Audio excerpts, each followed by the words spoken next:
Many Virginia farm families are proud to have held on to their property for a century or longer.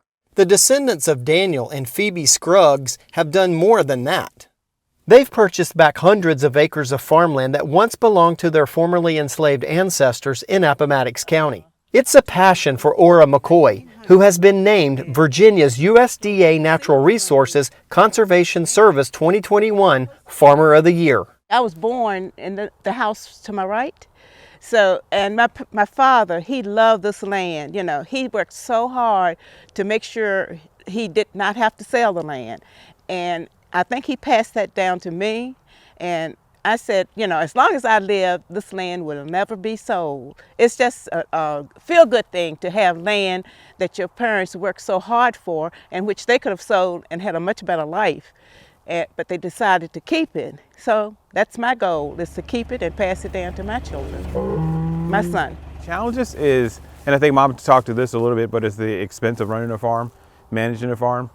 You know, it's just expensive, and you work hard and kind of low margin, low return if you're lucky. And in our case, we've been building a farm and trying to twofold. One, try to manage it to the point where it's actually hopefully break it even and maybe at some point make some money, but two, sustain it moving forward. McCoy's father, grandfather, and an uncle spent decades purchasing pieces of the old family holdings to rebuild the original Scruggs family farmstead. It was definitely a labor of love for property with a lot of history attached to it. So if this land could talk, it would tell you about the Civil War. It would tell you about how hard the farmers worked with mules and horses, and they didn't have the equipment we have today. So it will tell a story of the love for the land, because you would not stay on the land to work that hard to try to keep it if you didn't love it. It wasn't just the reconstruction of the farm that led to the USDA award. The McCoy family and their farm manager, Donnie Franklin, have invested a lot of their own money to improve conservation measures on the property.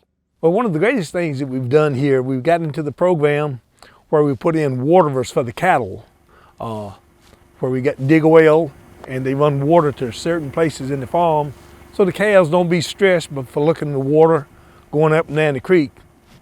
So that helps the animal out.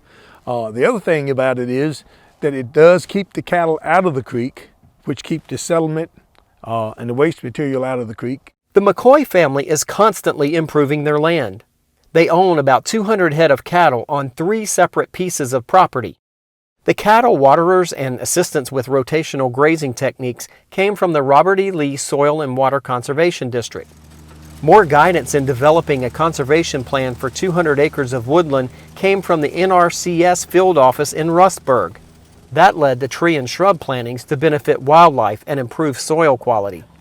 All these improvements were partially paid by the McCoy family, with cost share funding from state and federal agencies. So it's not run down, not having cedar trees growing up in the fences and keeping the fences maintained, because it's certainly much better to maintain the farm going than it is to let it be dilapidated. Then you got to make a huge capital expense to bring it back. So we're trying to keep it there and actually improve it as we go. And so, you know, hence why we're doing the conservation practices for the fields or the pastures, for the trees, and this the whole aesthetics of it as well. So, and frankly, for us too, it's fun. You know, it's a place for the family to gather, a place for the kids to come out and ride the four-wheelers and hunt and fish. In addition to her own family history, Ora McCoy is an advocate for African American heritage in her community. She's passionate about telling the stories of the people who worked the land in Appomattox County, not just the soldiers who fought there in 1865, and about passing on her land to future generations. If you own land, keep the land and give it to your next generation, because you're not growing land. It's here, and you got to protect it while it's here.